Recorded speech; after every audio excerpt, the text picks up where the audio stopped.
Hello, everyone.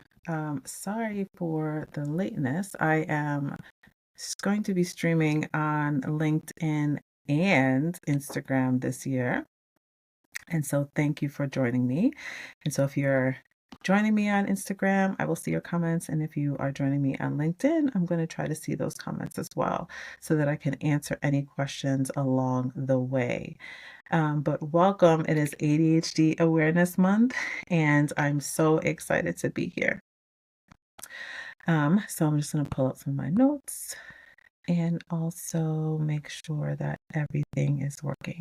If you are watching today, put something in the chat so that I know that you're here. Or if you're in the, let me see. Yeah, if you're in the chat, if you were here, good morning. Good morning. Thank you so much. Thank you so much for joining us today. Make sure that you share the video and let other people know that this is happening. So I wanted to today specifically talk about just the importance of talking about ADHD in general and the impact that's having at work, and give you some updates about what's going to be happening throughout the month. And so, again, thank you for those that are joining. Last year I decided to randomly do this in a very ADHD way. And then in this year, so this is my second year doing this, and I really appreciate the opportunity to bring in guests from all over the world to be able to have conversations about ADHD. And this year we are focusing a little bit more on how different aspects of your ADHD world will be impacting your workplace and experiences. But I'm going to be streaming live every weekday, Monday through Friday, throughout the month of October. Monday through Friday at 10:30 a.m. So this year I am doing two different platforms. In addition to, I am adding some time, some consistency with the time. And so that you can know that you can show up here either on LinkedIn or on Instagram in order to see what's going to be happening. So today you just have me, but tomorrow we have, and for the rest of the month, we have guests that are going to be joining us. And I'll talk to you a little bit more about that in a second. And I wanted to do this live for a reason. So I wanted the opportunity to be able to, because, as somebody, especially with somebody with ADHD, right? Like, we listen to these podcasts, we're listening to these recordings, and then we have a million of thoughts that are coming along our way. And we want to be able to have that interaction and to talk to the host, to the guest, or whoever, so that you can kind of get your questions answered immediately as you're thinking of them, so you don't forget. And so that's why we're doing them live. And so I'm going to do my best to kind of follow along with the conversations on both platforms as much as I can. But if I can't, please make sure that you send me a message either on LinkedIn or Instagram as well, and I will definitely get back to you. So with that being said, the entire series, I'm bringing guests in from all over the world. So we have some guests coming in from Ireland, from Manchester, and also Mexico, and then throughout the United States. And so that's really exciting. I'm really excited about that. And so I hope you are too. So these conversations, these guests are from around the world. It will cover leadership, we'll cover emotions, we'll cover accommodations, we'll cover all of the comorbidities that come along with ADHD. We're going to be talking about executive functions and so much more. However, if there is a topic that you want to make sure that we discuss throughout these series, let me know. Send me a message. I will respond to everyone as much as I can. If you don't hear directly from me, you'll hear from my assistant. Just make sure that, like, if we're missing something this month, as you're looking at the calendar, you want to make sure that we're talking about it. Send me a message. Communicate. That is going to be my my overall message throughout this entire series. And so I also want to share a little bit about my own personal story and my journey with ADHD, and because if you do not know, right? And so I am a late diagnosed, as many women are, with ADHD. I think it was in my late 30s. I'd been working, gone through undergrad, gone through college, and undiagnosed. And then it was as I was working for early childhood intervention program of all places, and working with all these professionals and psychologists and social workers and speech and language pathologists. And then it wasn't until a good 10 years later, after working there and supporting families that are navigating the special education process with their kids, that when I realized that I actually needed accommodations for myself. And it was a no-brainer to all the providers around me. I wish they kind of would have told me. So if you're listening to this, I wish you would have told me a little bit sooner. But after that, realizing that I was feeling extreme burnout. I was really overwhelmed, and I could not understand what was happening with me and why I was feeling so stuck, with not just within my career, but also just in the day to day. Like I was getting overstimulated and I didn't realize why I was hiding under my desk from people because I just there was too many racing thoughts, and I wasn't able to start tasks, and I was feeling behind in everything. And I knew that I was like, I know that I'm intelligent and I know that I could get this stuff done, but it was just really hard to be able to navigate that world and not understand what was happening. So, during the pandemic, I'm home. I have a little bit more time to kind of process my own thoughts and feelings, now that I'm not being bombarded with um, the lights, the people coming into my office every 2 seconds to kind of talk to me, the constant interruptions. Because now that I had actually had time to think, I realized that there was something else going on. And so I did a little bit of research, and then social media got me, right? And so, during the pandemic, because that's when everybody started talking about ADHD a lot more on social media. And because of that, I was following an influencer around entrepreneurship and ADHD, and just a lot of the content that she was saying was resonating with me. And so then that's when I decided to get my own diagnosis. And I just have gone down a rabbit hole in a very hyper focused ADHD way ever since. Right. And so and then as I started to realize how and learn a little bit more about ADHD and how it was impacting me, and giving it and it was giving me a reason about why I was struggling, right? Why I was struggling, why I was being misunderstood, why I was feeling that burnout, and how it was impacting my job. I decided to combine my experience as a trained social worker, and so having that MSW, having the leadership and management experience, having some certifications in HR, and doing that work within my 9 to 5 job as well, and navigating the whole HR process. And also being in a place where I started to, once you see something, you can't unsee it, right? And so, realizing that if I am now in a position where I can combine my unique experience with my personal experience with ADHD, my knowledge of ADHD and special education and laws around ADA, IDEA, and other HR policies and processes and procedures, and just working with adults, I developed this company, ADHD at Work, where I am serving individuals with ADHD. And also, I do focus a portion of my work on working with women with ADHD, because we're just losing on all ends, right? Like we all know there's a pay gap, and I'm not here to argue about whether or not there's a pay gap. There's enough research to know that. But I did come across research too that there's even a gender pay gap within the neurodiverse community. And so I wanted to make sure that we're in a place to do that. So I provide one-on-one coaching. I provide group coaching for women with ADHD, and a lot of resources are going to be available that we will talk about throughout this entire month. And so if you're missing it now, you will definitely be able to catch it later, as well.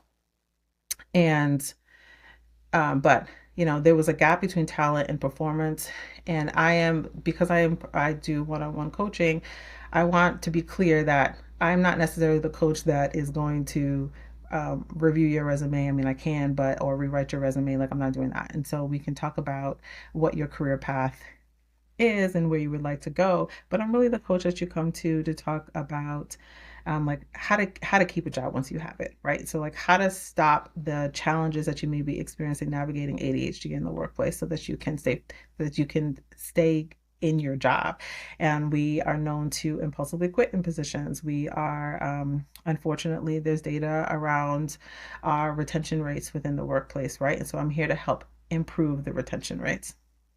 And that's for both, I want to see everybody thrive in the workplace. There's no reason for anybody with ADHD to not thrive in the workplace with the right supports. And so if you need access and supports helping to get accommodations, I'm here for you. If you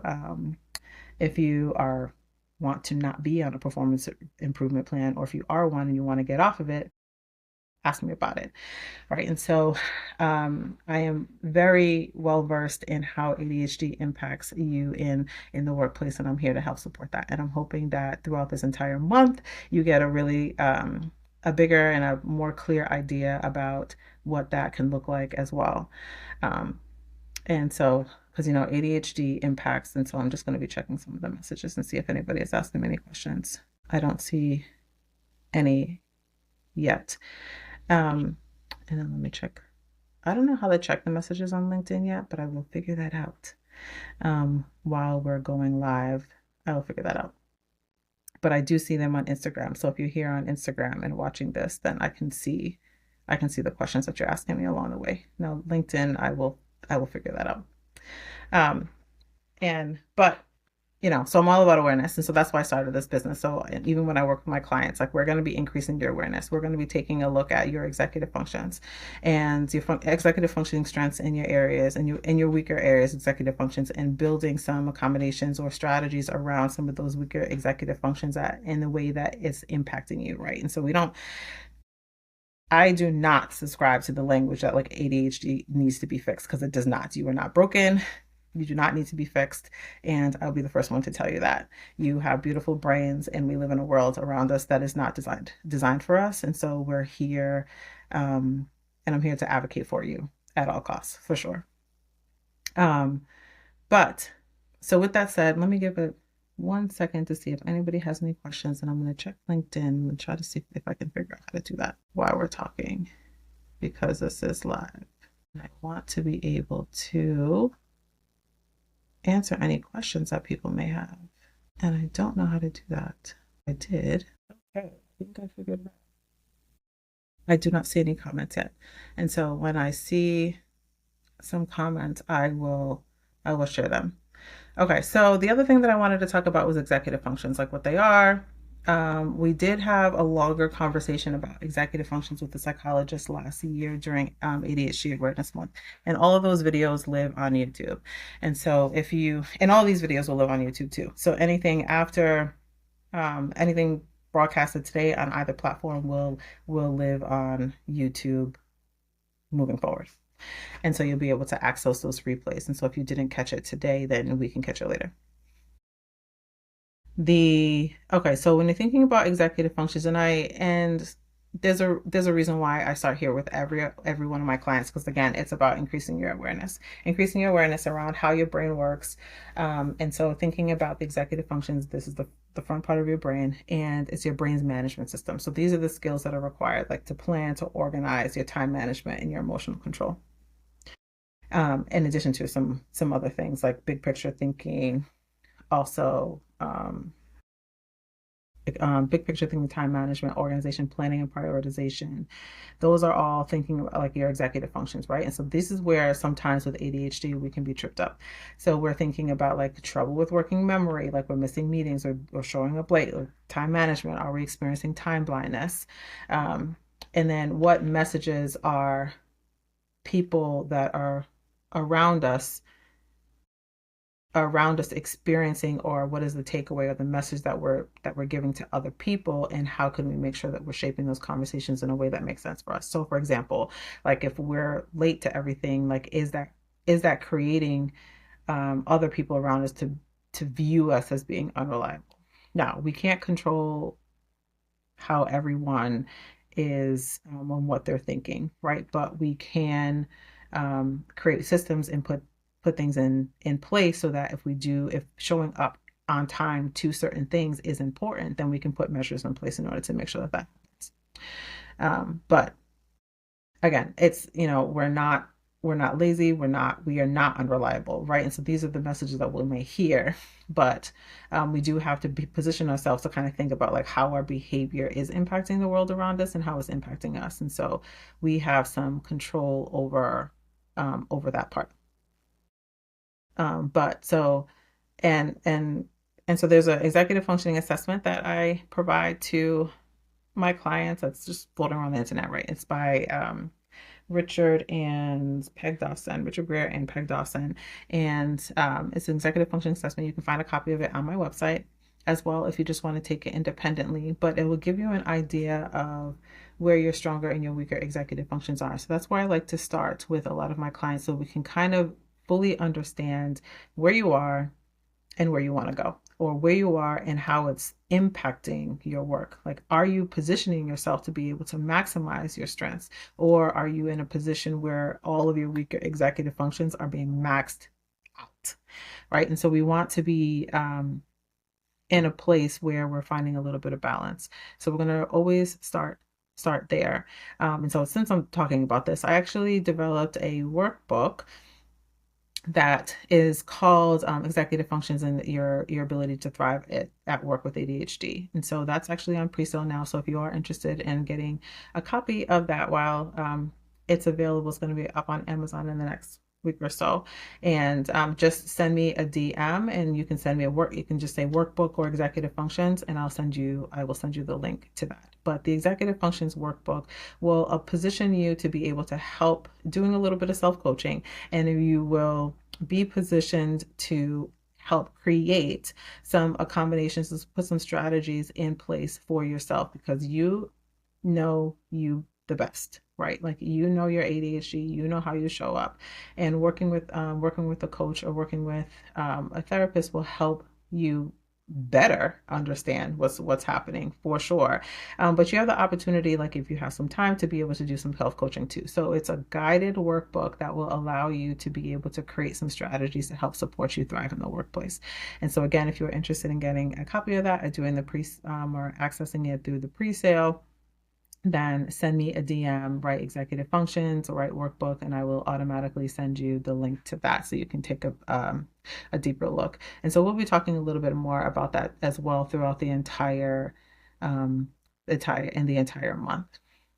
And so once we start to increase that awareness and go through the acceptance process, because once you get diagnosed with ADHD, and you'll hear some stories from other entrepreneurs and other leaders with ADHD throughout the entire month around how that acceptance process, and in some cases you may even describe it as the grieving process, and what that looks like as you are accepting that you have lived, especially if you're a late diagnosis, you have lived so much of your life either masking or silently struggling and not knowing that there was something that you could have done differently, or there was other things that people around you could have done differently in order to make you feel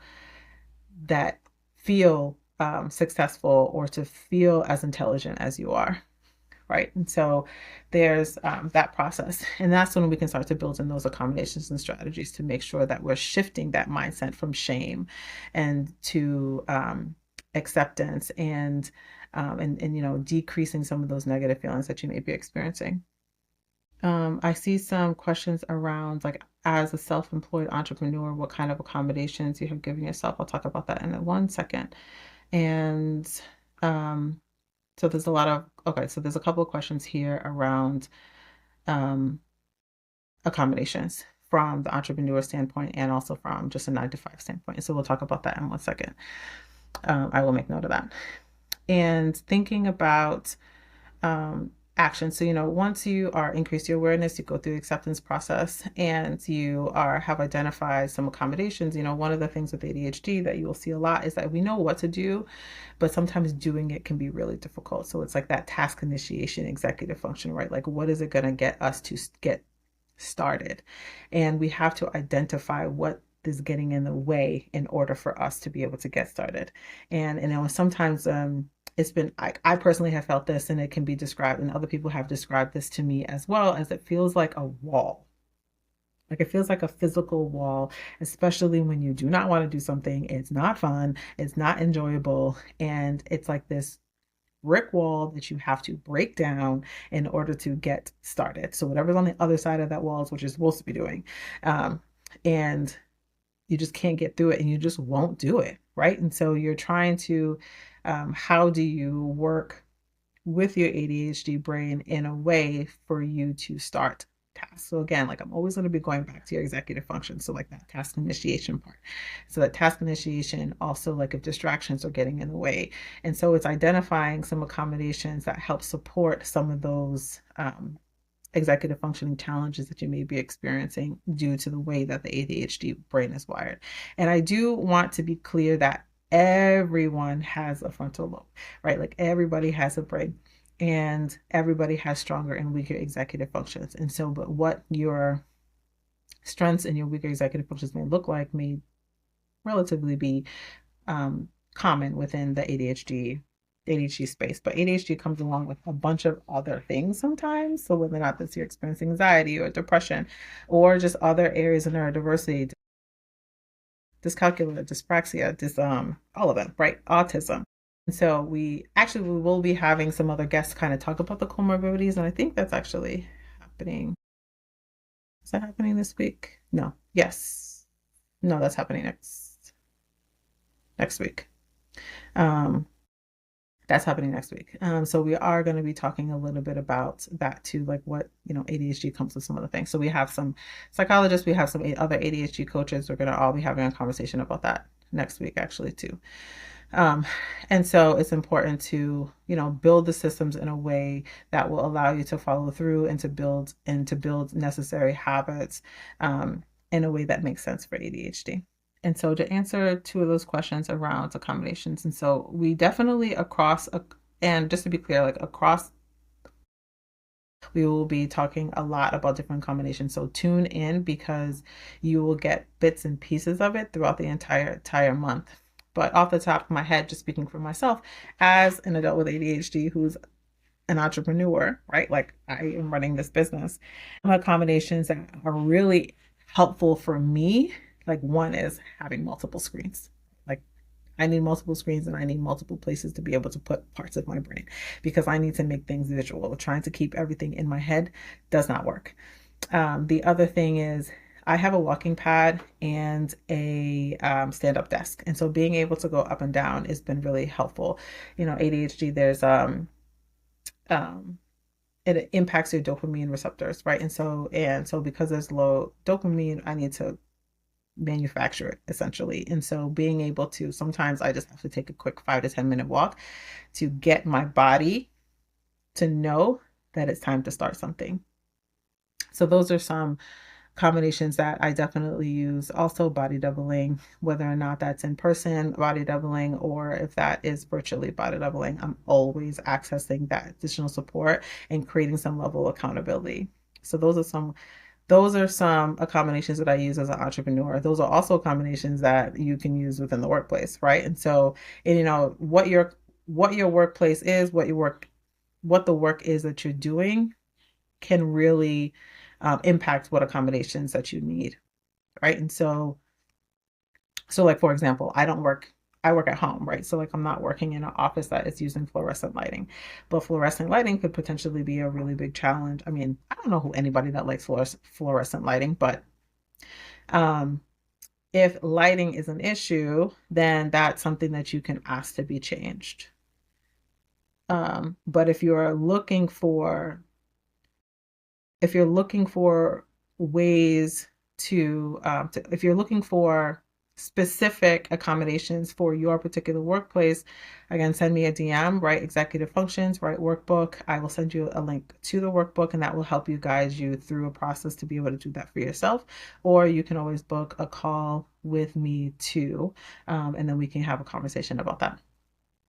Somebody asked me to briefly explain body doubling. So my short version of the body doubling explanation is that body doubling, I like to describe it as like stealing the energy from other people. And so it's like you're in a space where other people are doing work and it kind of feeds a little bit off of the people pleasing, I would say.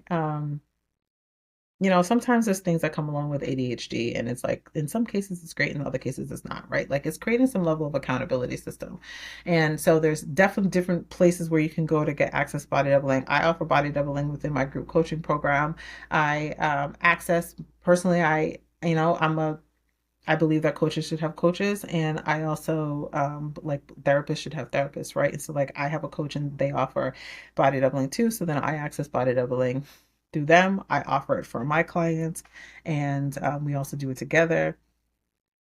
But then there's also other companies that offer some body doubling experience as well. But before I knew I had ADHD and knew what body doubling was, I knew for me, but I did know what worked, right? And so like part of you knows what works for you, and it's about creating systems and habits to make sure that you are following through in those situations and accessing those supports and those services when you need them.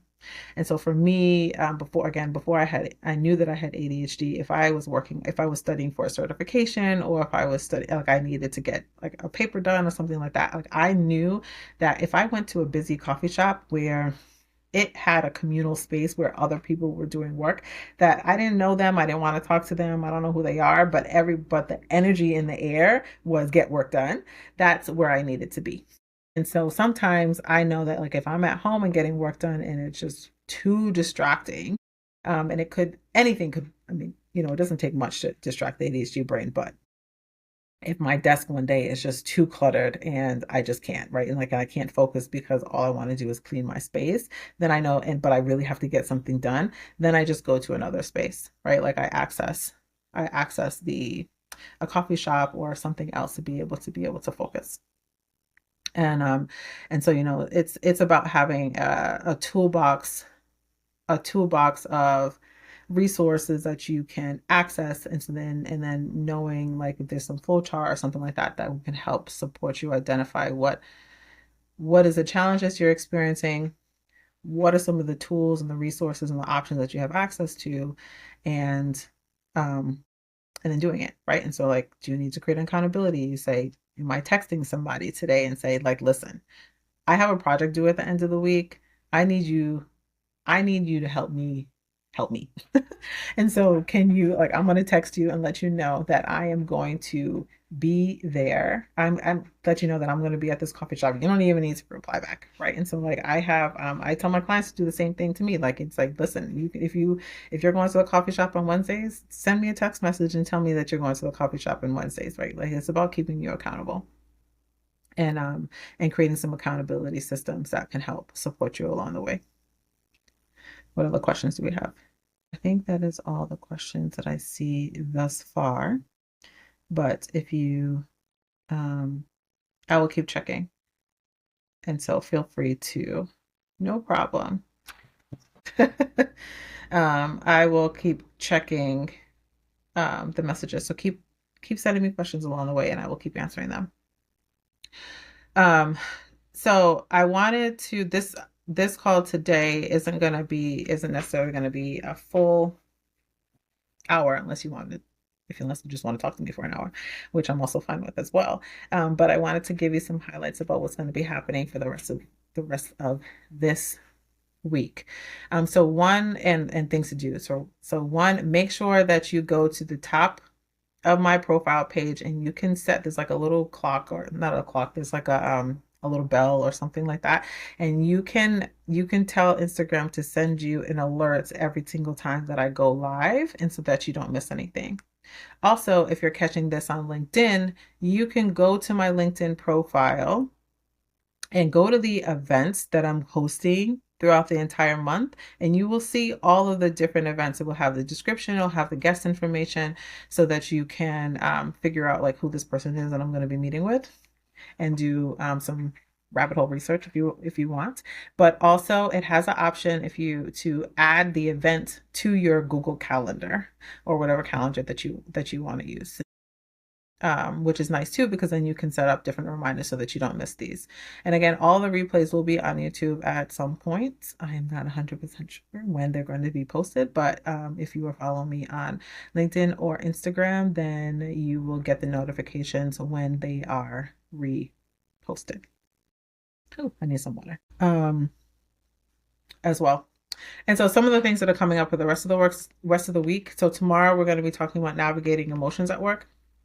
And what does that look like? So what are some triggers that impact you, and impact your emotional dysregulation that you may be experiencing? Although a part of the diagnostic criteria does not include emotional regulation or dysregulation that you may be experiencing, it as a community and as all the professionals within the ADHD space, whether researchers, psychologists, etc., have a clear understanding that the way that the ADHD brain is wired, it does impact your ability to regulate your emotions. And that's a big, major challenge with ADHD. So thinking about like what's kind of getting in the way, or how your emotions impacting, or how your thoughts impacting your emotions, and your emotions impacting your behaviors, and then how those behaviors impacting your overall goals, right? In your position, especially in the context of work. So we have a guest coming in to speak about that. And then on Friday, we're going to be talking about leadership with ADHD. Um, yeah, leadership with ADHD. And let me see. And then next week, um, and and just specifically, talking about leading with ADHD and kind of what that looks like, right? And so there's how, as a leader with ADHD, how is your own ADHD impacting your staff directly? And especially if you're not putting some accommodations in place. And so if you're randomly giving all these random projects, and then people are kind of scattered and don't know where to move forward, or just, and so that is just one way in which your own leadership and management can impact your employees if you're not keeping that into check. Or like, what systems do you have in place to help support your teams, right? And so like leading with ADHD in that context, whether or not that you're an entrepreneur or you're a 9 to 5 position. So I wouldn't miss that conversation either. If you feel like you're either aspiring to be in a management or leadership position, you already are telling yourself that you are a leader, and most of us are in one way or the other. We're accessing leadership skills and applying those leadership skills in our life. And so you want to make sure that you don't miss that, as that's happening on Friday. Next week, we are going to be talking about, we have the comorbidities, I believe, on Monday. On Monday, and that's, ADHD doesn't come by itself, and sometimes we have a huge ADHD autism population as well. Also thinking about all the other different areas of neurodiversity. There's research that, ADHD, that the workplace in general, about 70% of the workforce is neurodiverse, one way or the other, not necessarily specifically ADHD, but all the wide range of things that fall underneath the neurodiverse umbrella. And so we want to talk a little bit, we're going to talk a little bit about that next week on Monday. We're also going to be talking about creating neurodivergent spaces, and from education to the workplace. And so that conversation is really going to be about how do we need to think about how we're accessing supports differently when we are moving from the K through 12 system to the collegial or the workforce, right? And so like, who's responsible to be doing what, and how does your own mindset and need to shift as you're starting to approach the phase in your life, if you are blessed enough to be able to have access to an ADHD diagnosis. And so we're going to be talking about that next Wednesday, about women, hormones, and ADHD, and how the differences with navigating ADHD in the world can look really different when hormonal changes are happening, and then how all of that impacts your work. And so, what you were using, what supports and services that you were using one day may not work the next day. All right, so we're going to be doing that as well. We're also going to be navigating the current job market with ADHD. And as you know, the job market right now is chaos. It's very chaotic, right? The job, if you're in a position where you're trying to look for a job, or like thinking about what your resume looks like the navigating the job market right now is just, I don't even know what to say about it other than that it's this chaotic. And we're like, and if you're in the United States, like, the government just shut down today. So there's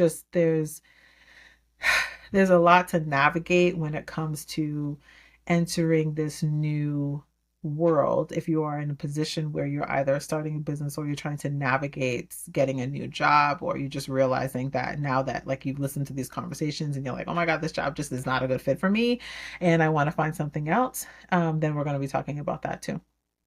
And then on the final day last week, we're going to be talking about, what does some of the research say about ADHD? So we're going to be talking to a psychologist and a doctor about about that as well. And so that's just a snapshot of what's going on this week and next week. But just remember, there's an additional 3 weeks in October. So there's going to be an additional set of topics. And so just check out my profile, and that's where I'm going to be posting the updates about what's happening throughout the month. But again, we have guests coming in from all around the world, and so these lives are going to be happening daily. And so I want to make sure that you have access to the information that you need to have access to in order to make it work. Let me check to make sure that there's no more questions. I don't see any. But I'm so glad that this conversation did resonate with so many people that are listening, and we're going to be here again every day to answer your questions. And so I love this aspect of being able to do a live so that I can give you the answers that you want in real time, so that you don't have to try to figure out how to get access to me later, because you have access to your coach for an hour every day this month. And so if you, oh wait, let me see, just checking one more time to make sure that there's no questions. If not, I hope that every single last one of y'all have a really good day, and that you are thinking about how I could best support you. Otherwise, I'll see you tomorrow.